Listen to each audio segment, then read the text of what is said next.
కొన్ని కోట్ల ఆ మైక్రో ప్లాస్టిక్ అంటాం, అవి మన శరీరంలోకి ఎంటర్ అయిపోతాయి.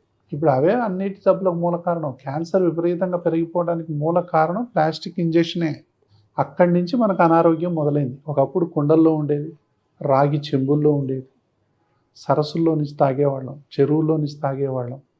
సో ఇప్పుడు ఆ పరిస్థితి లేదు కదా, మొత్తం కలుషితమైంది. కాబట్టి మొత్తాన్ని తీసుకొచ్చి బాటిల్లో ఇచ్చేసాం. సో ఆ బాటిల్లో అంతా ప్లాస్టికే. సో ఆ ప్లాస్టిక్ వాటర్ మనం తాగుతున్నాం అని తెలుసుకోవడానికి 20-30 ఏళ్ళు పట్టింది ఇప్పుడు మనకి. ఇప్పుడు మాత్రం అర్థమవుతుంది, అయ్యో ప్లాస్టిక్ బాటిల్లో తాగకూడదు, మళ్ళీ రాగి చెంబుల్లోనే తాగాలి, మట్టి కుండలో నీళ్ళే తాగాలి అని చెప్పి మళ్ళీ మొదలుపెట్టాం. సో ఇన్ని సంవత్సరాల తర్వాత వెనక్కి వెళ్తున్నాం, మళ్ళీ బ్యాక్ టు బేసిక్సే. ఎప్పుడైనా ఎవరైనా పంచభూతాల దగ్గరికి వెళ్ళి తీరాలి. ఎందుకంటే పంచభూతాలే మన ఆరోగ్యం. మనమే పంచభూతాలైనప్పుడు మనకి ఇంకా వేరే ఆప్షనే లేదు. సో ఈ పంచభూతాలంటే చాలామందికి ఏముంటుందంటే ఏదో చాదస్తంలాగా, ఇదేదో ఒక ఇదిలాగా అనిపిస్తుంది.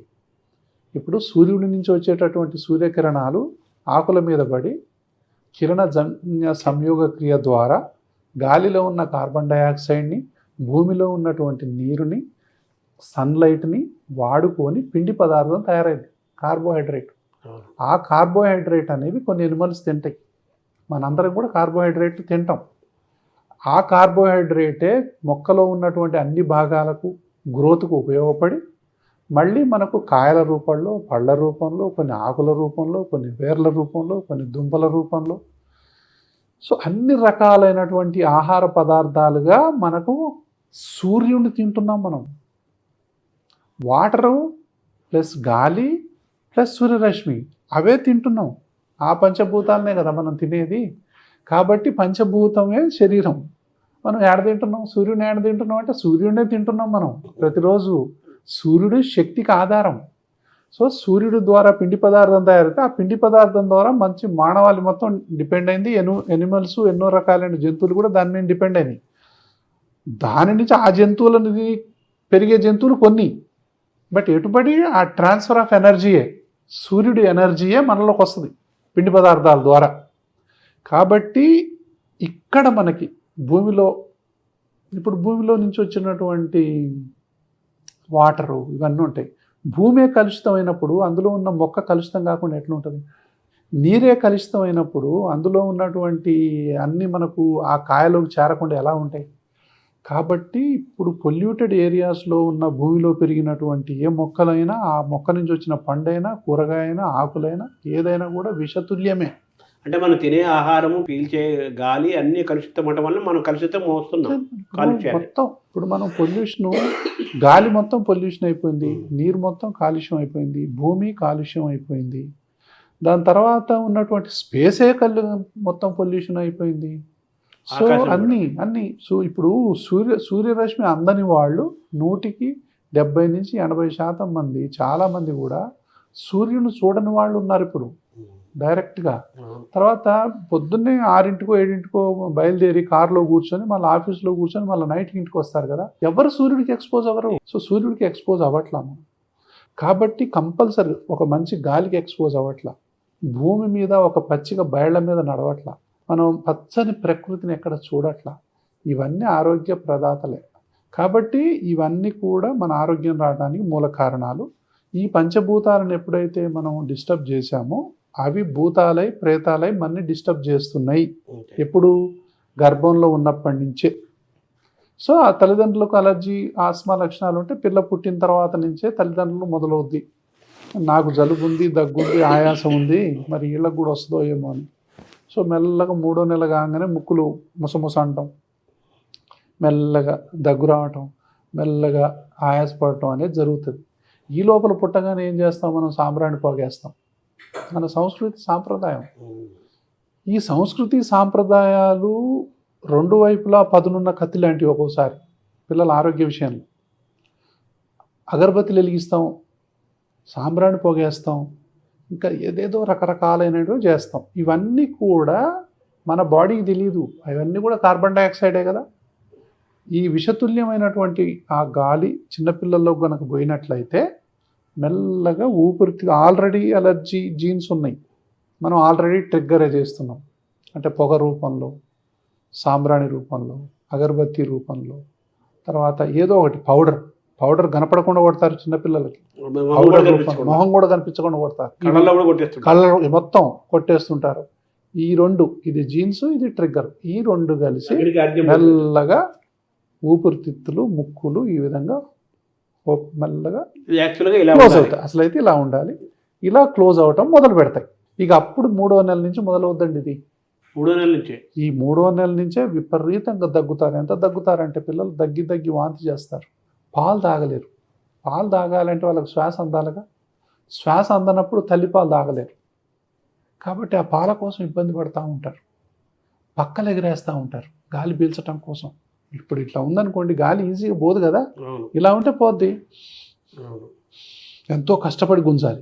కాబట్టి మనకు పక్కలు ఎగరేసినట్టు కనిపిస్తుంటుంది. అంటే ఉచ్ఛ్వాస నిశ్వాసలు అనేవి గాలి పీల్చుకోవడం వదలడం సహజంగా జరగాలి, సహజంగా మనకు తెలియకుండా జరిగిపోయాయి ప్రక్రియ అది. కానీ ఇక్కడ మాత్రం బిడ్డ ఆ అవస్థ పడుతుంటే తల్లిదండ్రులు చూడలేరు, ఏడుస్తారు పాపం. వాళ్ళు తీసుకునే శ్వాస చూస్తే వీళ్ళ శ్వాస ఆగిపోద్ది, అంత బాధపడతారు. రోజుల పిల్లలు కూడా ముక్కులు పట్టేస్తాయి. తర్వాత ఇదే వేస్తాయి ముక్కు, మళ్ళీ ఇందులోనే ముక్కులో నూనె వేసేవాళ్ళు కొంతమంది, చెవులో నూనె వేసేవాళ్ళు కొంతమంది, ఎక్కడ కళ్ళల్లో నూసేవాళ్ళు కొంతమంది. ఇట్లా కొన్ని ఆచారాలు ఉన్నాయి, అవి చాలా ప్రమాదకరం అని చెప్పి చాలామందికి తెలియదు.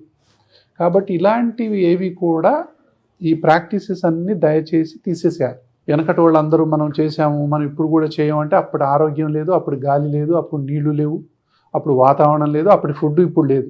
అంటే మీరు అన్నట్టుగా ఆహారము, గాలి, నీరు లేనట్టుగానే అప్పుడు సాంబ్రాన్ని వెలిగించినా లేకపోతే అగరబత్తి చేసినా కానీ అవి కొంచెం ప్యూరిటీ ఉండేవేమో. అంటే అప్పట్లో ఇప్పుడు ఎక్కడి నుంచి వస్తాయి ఇవన్నీ కెమికల్స్ కదండి. ఇప్పుడు అగరబత్తీలన్నీ కెమికల్స్తోనే తయారవుతాయి ఇవన్నీ.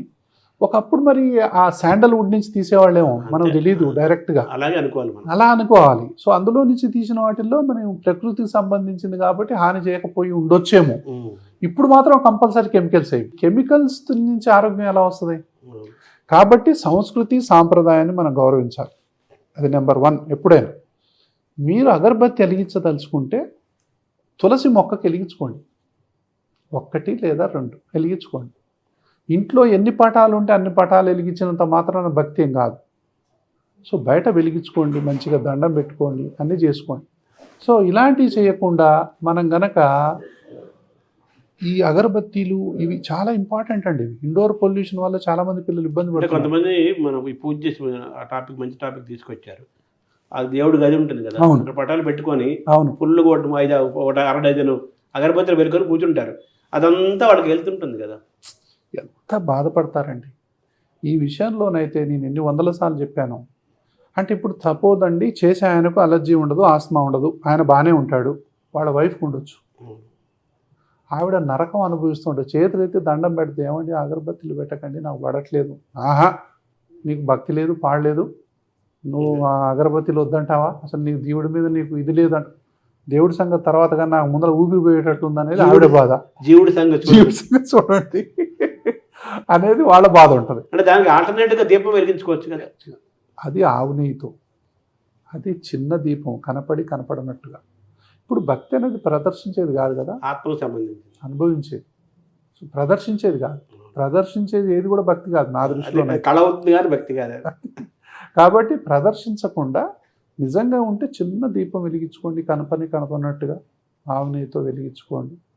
దాని తర్వాత అగరబత్తి వెలిగిస్తే తులసి మొక్కకు బయట వెలిగించుకోండి. ఆవు నెయ్యి వేరే నూనెతో వెలిగించిన ప్రమాదమా? అట్లనే ఏం కాదు. సో దీంట్లో మనకు తరతరాల నుంచి వస్తుంది కదా, ఏదైనా వెలిగించండి, కానీ కొంచెం కల్తీ లేని నూనె ఏదైనా ఉంటే దాంతో వెలిగించడం మంచిది అనేది నా ఉద్దేశం ఇక్కడ. సో అంతే తప్ప మిగతా ఏదో కంపల్సరీ. అగరబత్తి మాత్రం 100% అనారోగ్యాన్ని కలిగిస్తుంది, అందులో అనుమానం లేదు.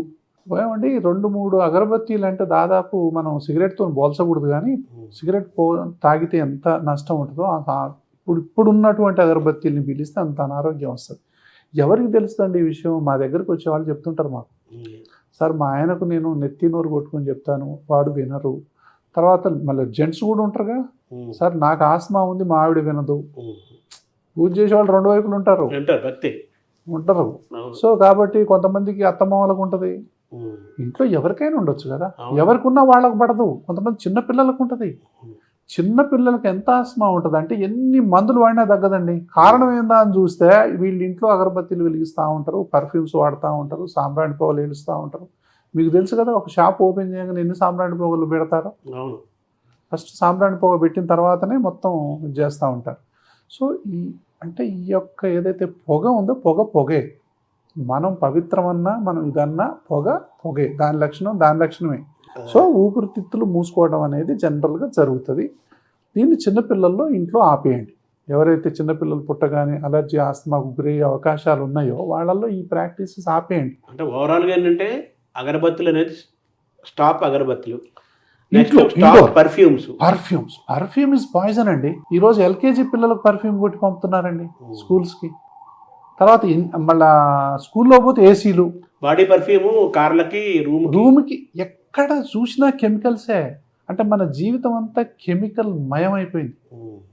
ఇంట్లో ఫ్లోర్ క్లీనర్స్ కెమికలే, బాత్రూంలో కొన్ని వాసన రాకుండా అవి కెమికల్సే, దాని తర్వాత సోపులు కెమికల్సే, మనం బాడీ అంటే ఏంటి కొన్ని డియోడరెంట్స్ అంటాం, అదంటాం ఇదంటాం, బాడీ స్ప్రేలు అంటాం, మళ్ళీ కాస్మెటిక్స్ అంటాం, మనం మేకప్ అంటాం, అన్నీ కూడా కెమికల్సే. అంటే ఒకప్పుడు సుగంధ ద్రవ్యాలు వాళ్ళు ఇప్పుడు లేక ఆల్టర్నేటివ్ ఇది వాడుతున్నారు. తర్వాత అవి కూడా పరిమితంగా వాడేవాళ్ళేమో, మరి ఇట్లా ఇది కాకుండా. సరే, ఇవన్నీ కూడా మొత్తానికైతే కాలుష్య కారకాలు. ఈరోజు ప్రపంచవ్యాప్తంగా అలర్జీ ఆస్తమా పెరిగిపోవటానికి మూల కారణం ఏంటంటే మారుతున్న జీవన విధానాలు, పెరుగుతున్న వాతావరణ కాలుష్యం, దాంతోపాటు ఎన్నో రకాలైనటువంటి క్రీములు అప్లై చేసుకోవటం, ఎన్నో రకాలైనటువంటి జంక్ ఫుడ్స్, మనకు అర్థం కాని జంక్ ఫుడ్స్ని మనం తినటం, ప్రకృతి నుంచి వచ్చేటటువంటి ఫుడ్కి దూరం అయిపోవటం. ప్రకృతికి ఎంత దూరం అయిపోతామో అనారోగ్యం అంత పెరిగిపోద్దండి, అంత దగ్గర అవుతాం. ప్రకృతికి దూరం అవుతా ఉంటే మీరు చెప్పినట్టు అనారోగ్యానికి దగ్గర అవుతూ ఉంటాం. సో కాబట్టి మళ్ళీ మనం ప్రకృతి దగ్గరికి రావాలి అంటే అందరం ఈరోజు ఏం మాట్లాడుతున్నారో తెలుసా? మైక్రోబయోమ్ అనేటటువంటి ఒక సబ్జెక్ట్ వచ్చింది ఇప్పుడు. ఏంటంటే మన యొక్క పొట్టలో గట్టి హెల్త్ అంటున్నాం. అంటే మంచి బ్యాక్టీరియా ఉంటాయి. ఈ బ్యాక్టీరియా అనేది అసలు ఈ భూమే బ్యాక్టీరియాకు సంబంధించింది. తర్వాత వచ్చాం మనం, అసలు వాటిదే మొదటి ఆవాసం, తొలి జీవి అదే. 300 కోట్ల సంవత్సరాలు ఫస్ట్ ఉంది బ్యాక్టీరియానే. లాస్ట్ ఏదో 50 లక్షలు 20 లక్షల సంవత్సరాల నుంచే మెల్లమెల్లగా మనిషి అనేవాడు కనపడబట్టి 2-3 లక్షల సంవత్సరాలు, తర్వాత ఏదో కొన్ని లక్ష సంవత్సరాలు 2 లక్షల సంవత్సరాల లోపు నుంచే మనిషి కనపడటం అనేది మొదలైంది. Very very very latest. కాబట్టి ఇవన్నీ వాటికి సంబంధించినవి. అందులో బ్యాక్టీరియా అనేది, ఆ బ్యాక్టీరియా మన ప్రతి జీవిలో, ప్రతి ఆకులో, ప్రతి నీటిలో, ప్రతి భూమిలో, పంచభూతాల్లో మొత్తం ఆవరించి ఉంది బ్యాక్టీరియా. మొత్తం ఎక్కడ కొన్ని కోట్ల కణాలు ఉంటాయి. ఇప్పుడు ఈ చేతిలో కొన్ని కోట్ల కణాలు ఉంటాయి. ఆ బ్యాక్టీరియాను మొత్తం తీసేస్తే 5 రోజులు కూడా బతకం మనం. కాబట్టి మొత్తం కూడా గట్ బ్యాక్టీరియా, మంచి బ్యాక్టీరియా, చెడ్డ బ్యాక్టీరియా అని 2 ఉంటాయి. బ్యాడ్ కొలెస్ట్రాల్, గుడ్ కొలెస్ట్రాల్ అలాగా. సో ఈ బ్యాక్టీరియాకు నైవేద్యం ఏంటి అంటే ప్రకృతి నుంచి వచ్చినటువంటి ఆహారాన్ని అది నైవేద్యంగా స్వీకరిస్తుంది. దాని మీద మాత్రమే ఆ బ్యాక్టీరియా బతుకుతుంది. గుడ్ బ్యాక్టీరియా ఆకుకూరలు కానివ్వండి, దుంపకూరలు కానివ్వండి, తర్వాత పళ్ళు కానివ్వండి, తర్వాత మన డ్రై ఫ్రూట్స్ కానివ్వండి, ఫ్రూట్స్ కానీ ఏదైనా సరే. మనం బియ్యం ఉంటాయి కదా, దంపుడు బియ్యం మీద ఇంత పొర ఉంటుంది అసలైతే. ఆ పొర మీద బతుకుద్ది అది, కానీ ఆ పొరనే తీసేస్తాం మనం. ఇప్పుడు అందరికీ అర్థమయ్యి అరే పొర చాలా మంచిదంట, అది బ్యాక్టీరియా ఆ పొరని మాత్రం తింటుంది, ఆ పొరని తిని మనకు ఆరోగ్యం ఇస్తుంది. మనం ఆ పొరనే తీసేస్తున్నాం. తీసేసేసరికి ఆ బ్యాక్టీరియా ఏం చేస్తుంది, ఆ బియ్యం మీద పొర లేదు కదా, పేగుల్లో ఉన్నటువంటి లోపలి పొరలు తిని బతుకుతుంది. సో బ్యాక్టీరియా మన పేగుల్లో ఉన్నటువంటి గోడలకు ఉన్నటువంటి సున్నితమైనటువంటి మ్యూకస్ను తిని బతకాల్సిన పరిస్థితులు మనం కల్పిస్తున్నాం. ఎందుకంటే అది తినాల్సినటువంటి క్వాలిటీ ఆహారం దానికి ఏడ దొరకట్లేదు, ఇవ్వట్లా. సో అంత జంక్ ఫుడ్ ఇస్తున్నాం, అది వెతుక్కుంటుంది ఎక్కడుందా మంచి ఆరోగ్యం, దానికి ఆహారం కావాలి, దానికి కావాలి కదా ఆరోగ్యం. అది జీవి. ఎప్పుడైతే బ్యాక్టీరియా బతుకుతుందో మనం బతుకుతాం. ఇప్పుడు రానున్న సంవత్సరాలు మొత్తం కూడా మనం మైక్రోబయోమ్ తప్ప ఇంకేం మాట్లాడం. ప్రపంచం మొత్తం మాట్లాడే ఏకైక సబ్జెక్టు మైక్రోబయోమే. అంటే ఈ మైక్రోబయోమ్, ఈ బ్యాక్టీరియా ఎంత ఉంటుంది అంటే క్రికెట్ బాల్ సైజులో ఉంటుంది. మన దాంట్లో మొత్తం కలిపి క్రికెట్ బాల్ సైజు ఉంటుంది. 1 kg కూడా ఉంటుంది, 1/2 kg బ్యాక్టీరియా అంతా కలిపితే టోటల్ చేస్తే అంటే మన బాడీలో ఎన్ని సెల్స్ ఉంటాయో అంతకు 100 రెట్ల సెల్స్ ఎక్కువ ఉన్నాయి. దాని పాపులేషన్ ఎక్కువ మన బాడీలో, మన సెల్ పాపులేషన్ కంటే. మనం ఏమనుకుంటున్నాం అంటే మన కంట్రోల్ అది ఉందనుకుంటున్నాం. మనం మైనారిటీ, చాలా మైనారిటీ, 100 రెట్ల మైనారిటీ. సో బ్యాక్టీరియా ఏదైతే ఉందో మన ఆరోగ్యాన్ని డిసైడ్ చేసేది బ్యాక్టీరియాని, మనం లావు ఉండాలన్నా లావు ఉండొద్దా డిసైడ్ చేసేది బ్యాక్టీరియాని, మనకు షుగర్ ఫ్యూచర్లో వస్తుందా రాదా డిసైడ్ చేసేది బ్యాక్టీరియాని, మనకు తెలివితేటలు ఉన్నాయా లేదా డిసైడ్ చేసేది కూడా బ్యాక్టీరియా. అది కెమికల్స్ ఉంటాయి, షార్ట్ చైన్ ఫ్యాటీ యాసిడ్స్ అంటాం, డోపమిన్ అంటాం, దాని తర్వాత సెరోటోనిన్ అంటాం. ఇవన్నీ కూడా ఆ బ్యాక్టీరియా ఈ యొక్క ఫెర్మెంటెడ్ ఈ ఫుడ్ మీద పనిచేసినప్పుడు అవి తయారు చేసేటటువంటి కొన్ని కెమికల్స్ అవి, వాటి వల్ల మాత్రమే ఇవి తయారవుతాయి. ఇవి మన గట్ హెల్త్ మొత్తాన్ని కాపాడతాయి, మన గట్ లైనింగ్ని కాపాడతాయి. కాబట్టి మనం ఏది వేసినా కూడా అడ్డగోలుగా బ్లడ్లోకి ఎంటర్ కాకుండా ఆ పొరను తయారు చేసేదే అవి. తర్వాత ఈ కెమికల్స్ ఎప్పుడైతే మనకు డోపమీను, సెరోటోనిను డైరెక్ట్గా మనకు బ్రెయిన్కి వెళ్ళి అవే న్యూరో ట్రాన్స్మిటర్స్ అంటాం. డోపమిన్ లేకపోతే డిప్రెషన్ పోతాడు మనిషి. అంటే మన ఆనందాలు బాధలు అన్నీ పొట్టలో ఉన్నాయి యాక్చువల్గా. సో ఇక్కడ గనక ఆ కెమికల్స్ తయారవకపోతే మనం ఇక్కడ అంతా ఒట్టిదే. కాబట్టి మన ఆరోగ్యం అంతా గట్లో ఉందనేది ఒక ఆస్పెక్ట్. అది శరీరాన్ని నడిపిస్తుంది కదా. ఎగ్జాక్ట్లీ. బ్రెయిన్ బ్యాక్టీరియా నడిపిస్తాయి. బ్రెయిన్ని నడిపించేది బ్యాక్టీరియా. బ్రెయిన్ ఏంటండి, మానవ శరీరంలో ఉన్న ప్రతి సెల్ను నడిపించేది బ్యాక్టీరియాని. మన ఆరోగ్యమే మన యొక్క బ్యాక్టీరియా. ఇప్పుడు ఏం చేస్తున్నాం, ఆ మంచి బ్యాక్టీరియా ఏంటో తెలుసుకొని దాదాపు ఒక 200-300 బ్యాక్టీరియాని ఇప్పటిదాకా కనుక్కున్నారు మనకు ఉపయోగపడే వాటిని క్యాప్సూల్ రూపంలో ఇస్తున్నాం మనం. దాని తర్వాత ఈ యొక్క బ్యాక్టీరియా షుగర్ వచ్చిందనుకోండి, దీనికి సంబంధించినటువంటి బ్యాక్టీరియాని వేస్తే షుగర్ కంట్రోల్ అవుతుంది. ఆస్తమా ఉందనుకోండి, ఇప్పుడు మనం అక్కడికి వస్తున్నాం, ఆస్తమా డెవలప్ అవడానికి కారణం అంటే ఆ బ్యాక్టీరియాని ఏదో చంపేసాం మనం. మళ్ళీ ఆ బ్యాక్టీరియాని కనుక మనం ఇచ్చినట్లయితే మళ్ళీ ఆస్తమా తగ్గుముఖం పడటాన్ని రీసెర్చ్లో గమనిస్తున్నారు. ఇప్పుడు అంటే మనం సప్లిమెంట్ చేస్తున్నాం క్యాప్సూల్ రూపంలో, పౌడర్ రూపంలో, లిక్విడ్ రూపంలో. దాన్ని మనం ప్రో బ్యాక్టీరియా అంటున్నాము, ప్రోబయాటిక్ అంటున్నాం. వాటిని తీసుకుంటున్నాం మనం. మన పెరుగు అనేది మంచి ప్రోబయాటిక్, డైరెక్ట్ ప్రోబయాటిక్. అది ప్రోబయాటిక్ అంటే మన పచ్చళ్ళు, ఊరగాయ పచ్చళ్ళు, మన ఉసిరిగాయ పచ్చడి కూడా ప్రోబయాటికే. ఇట్లా అంటే ఊరబెట్టింది ఏదైనా కూడా ప్రోబయాటిక్కి మంచి ఆహారం. అంటే ఊరగాయలు అంటారు చూసారా, ఊరగాయలు మొత్తం కూడా మంచి ప్రోబయాటిక్ అండి. అంటే క్యాబేజ్ని కానీ, దాని తర్వాత ఊరబెడతాయి అన్ని, ఊరబెట్టినాయి అని అంటారు ఈ యొక్క ప్రోబయాటిక్ అవి. తర్వాత చెడు బ్యాక్టీరియా ఎప్పుడు, చాక్లెట్లు తింటాం, జంక్ ఫుడ్లు తింటాం, ఐస్ క్రీమ్ తింటాం, కూల్ డ్రింక్ తాగుతాం, బ్రెడ్ తింటాం. అంటే అందులో కనీసం ఫైబర్ అనేది ఇంత కూడా ఉండదు. ఫైబర్ అంటే నార పీసు ఏమి ఉండదు, ఒట్టిదే అంత తినేస్తున్నాం. దాని మీద చెడు బ్యాక్టీరియా పెరుగుతుంది. అది మన అనారోగ్యాన్ని కలిగించేది. దాన్ని డిస్బయోసిస్ అంటాం. మంచి ఆరోగ్యం అయితే సింబయోసిస్. అది డిస్బయోసిస్ ద్వారా మనకేమైంది, ఫస్ట్ అంటే పేగుల్లో ఉన్న లైనింగ్ దెబ్బతింటుంది. అందులో నుంచి మనకు అన్డైజెస్టివ్ ఫుడ్ అనేది బ్లడ్లోకి ఎంటర్ అవుతుంది. అక్కడ నుంచి అలర్జీలు మొదలవుతాయి. సో గట్లోనే మన మూలాలు ఉన్న ఎలర్జీకి సంబంధించినవి. కాబట్టి డిస్బయోసిస్ ఏదైతే ఉందో దాని ద్వారా మెల్లమెల్లగా ఈ గట్ లైనింగ్ అంతా పాడైపోయి మెల్లగా మనం తినేటటువంటి ఆహార పదార్థాలు మెల్లగా ఈ యొక్క పేగుల గోడల్లో నుంచి ఆ లైనింగ్ లేదు కాబట్టి మెల్లగా ఎంటర్ అవుతాయి. ఎంటర్ అయిన తర్వాత మనకు జలుబు, దగ్గు, ఆయాసం, పిల్లికూతలు, రకరకాలైనటువంటి సమస్యలు రావడానికి అదొక కారణం. దాన్నే ఫుడ్ ఎలర్జీలు అంటాం. ఇప్పుడు చాలామందికి, ఒకప్పుడు చూసారా మన దేశంలో అసలు ఫుడ్ ఎలర్జీ లేవు. అసలు ఫుడ్ ఎలర్జీ అంటే మన దేశంలో తెలియదు. విదేశాల్లో ఫుడ్ ఎలర్జీలు ఎక్కువ ఉండేవి, మన దేశంలో లేదు. ఇప్పుడు మన దేశంలో శరవేగంగా పెరిగే వాటిలో ఫుడ్ ఎలర్జీలు ఒకటి. విపరీతంగా ఎలర్జీలు అనేవి పెరిగిపోవటానికి మూల కారణం ఏంటంటే మన ఆహార విధానాలు మారిపోయింది. కాబట్టి ఇదొకటి. తర్వాత ఇంకోటి ఏంటి, గాలి. పొల్యూటెడ్ గాలి ఎప్పుడైతే మనం డైరెక్ట్గా పీలుస్తున్నామో ఈ యొక్క మ్యూకస్ మెంబ్రెయిన్స్కి, ఊపిరితిత్తుల్లో ఉన్నటువంటి మ్యూకస్ మెంబ్రెయిన్కి అది విషతుల్యంగా పనిచేస్తుంది. అదే అగరబత్తీల వాసన, పర్ఫ్యూమ్స్ వాసన, దాని తర్వాత అన్ని రకాల powders, anything, any dust is poison అండి.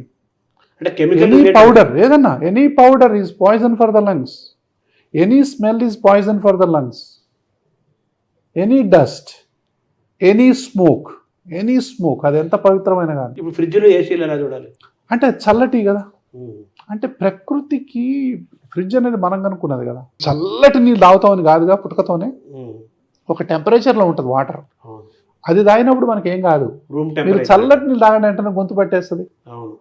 మన బాడీ చెప్తుందిగా మనకి ఆల్రెడీ సంకేతం ఇస్తుంది, నీకు ఇది పడట్లేదు, నువ్వు చల్లటి నీళ్ళు తాగుతున్నావు అని చెప్పి సంకేతం. ఎవరో ఇవ్వాల్సిన అవసరం లేదు, మన బాడీయే మనకు మంచి సంకేతాలు ఇస్తుంది. మనం ఓవర్లుక్ చేస్తాం తప్ప వినాలిగా, గౌరవించాలి. So cool drinks, ice creams ఇవన్నీ కూడా మనం అవాయిడ్ చేయాలి. సో పొల్యూటెడ్ ఎయిర్ ఏదైతే ఉందో అది అలర్జీ, ఆస్మా రావడానికి అదొక మూల కారణం. మన ఫుడ్ ఒక మూల కారణం. చిన్నపిల్లల్లో ఈ ఊపిరి ఆడట్లేదు, జలుబు ఉంది, దగ్గుంది, ఆయాసం ఉంది, దగ్గి వాంతి చేస్తున్నారు, పిల్లి కూతలు వస్తున్నాయి, హాస్పిటల్ అని తిరుగుతున్నాం, థ్రోట్ పెయిన్స్ అన్నీ. సో పక్కలు ఎగిరేస్తున్నారు, పిల్లి కూతలు వస్తున్నాయి, ఎన్ని చేసినా కూడా తగ్గట్లేదు. హాస్పిటల్ని మారుస్తుంటారు, డాక్టర్లను మారుస్తుంటారు, అన్ని రకాల వైద్యాన్ని మనం మారుస్తూనే ఉంటాం. కానీ రోజు అగరబత్తీలు పెడుతూనే ఉంటాం, పిల్లలకు పౌడర్లు కొడుతూనే ఉంటాం. సో పిల్లలకు ఐస్ క్రీమ్స్, చాక్లెట్స్ అవి ఇవి మనకు తెలియకుండా కూడా వాడు పాపం చాలామంది కంట్రోల్ చేయాలని చూస్తున్నారు. కానీ స్కూల్లో బర్త్డేలు ఉంటాయి, ఏదో ఒకటి సైలెంట్గా పిల్లలు వాటికి బాగా తింటారు. యాక్చువల్గా అండి ఒక ఇంపార్టెంట్ విషయం చెప్పాలి. మనం పుట్టినప్పుడు నుంచి ఒక 1000 రోజులు అంటే 3 సంవత్సరాల వరకు పిల్లలకు స్వీట్ ఇవ్వకూడదు. స్వీట్ కూడా దగ్గు వస్తుంది, చాలా దగ్గు వస్తుంది. పిల్లలకు స్వీట్ ఇస్తే ఆరోగ్యం పాడైపోతుంది. ఇప్పుడు కొత్త రీసెర్చ్ ఇది. చిన్న పిల్లలకి చాక్లెట్లు కానీ, కూల్ డ్రింక్స్ కానీ, ఐస్ క్రీమ్స్ కానీ మీరు అసలు వాళ్ళకు తెలియకుండా పెంచాలి. ఇది ఒకటి ఉంది అని తెలియకుండా పెంచాలి. తల్లిపాలు ఇవ్వండి, అన్నం పెట్టండి, మన ఇంట్లో ఏమైతే వండుకున్నామో అవన్నీ పెట్టండి 6 నెలల నుంచి, నో ప్రాబ్లం. పప్పు వేయండి, ఆకుకూరలు వేయండి, ఉడకబెట్టి పెట్టండి. సో ఇలాంటివన్నీ వాడుకోవచ్చు. కానీ స్వీట్ ఇవ్వకూడదు. Sweet is most dangerous. చాలా డేంజర్. మన ఆరోగ్యాన్ని పాడు చేసే వాటిల్లో ఇవన్నీ నెంబర్ 1. ముఖ్యంగా 3 సంవత్సరాల వైపు. అప్పటి వరకు కనీసం ఇవ్వకుండా ఉండండి. వాళ్లకు సగం 100 ఏళ్ల జీవితం మనం ఇచ్చినట్టే, మంచి ఆరోగ్యాన్ని. ఈ విషయం ఒక్కటి కనుక తల్లిదండ్రులు పాటిస్తే, కీలకమైన విషయం. ఒక విషయం మన ఇంటర్వ్యూ ద్వారా ఒక 10 మందికి మేలు జరిగిందంటే, ఫస్ట్ 1000 డేస్ మీరు చిన్నపిల్లలకు స్వీట్ ఇవ్వకుండా ఉండండి. చిన్నపిల్లల ఆరోగ్యం అనేది బాగుపడదు. పళ్ళు కూడా స్వీట్ ఉంటాయి కదా, అది కాదు నేను చెప్పేది. మనం క్రియేట్ చేసినవి కనుక తినకుండా ఉంటే పిల్లలకు భవిష్యత్తులో మనం మంచి ఆరోగ్యం ఇచ్చిన వాళ్ళం అవుతాం. ఎందుకో తెలుసా అండి, మంచి బ్యాక్టీరియాని పెంచిన వాళ్ళం అవుతాం. ఇదంతా ఏందో కాదు, అసలు మనం ఇదంతా ఇచ్చేది ఏమిటికి అంటే మంచి బ్యాక్టీరియాని పెంచడం కోసం. సో వాటిని మనం మంచిగా గ్రూమింగ్ చేస్తున్నాం, మంచి బ్యాక్టీరియా పెరగటానికి, పెరగకుండా ఉండటం కోసం. వాళ్ళ ఇమ్యూనిటీ పునాది పడేదే ఫస్ట్ 3 ఏళ్లలో. ఆ ఇమ్యూనిటీని కనుక మనం ముందు 3 సంవత్సరాల్లోనే పునాది గట్టి చేసినట్లయితే వాళ్ళు తర్వాత అంత డిస్టర్బ్ అవ్వరు. డే 1 నుంచే 3 నెలల నుంచే మనం ఇక మెల్లగా అది ఇది వేసి పెడతా ఉంటే, చాక్లెట్ ఇస్తూ ఉంటే, లాలీపాప్ పెట్టి వాడు ఏడవకుండా ఉండటానికి స్వీట్ పెడతాం, వాడు ఇది చేయడానికి స్వీట్ పెడతా ఉంటాం,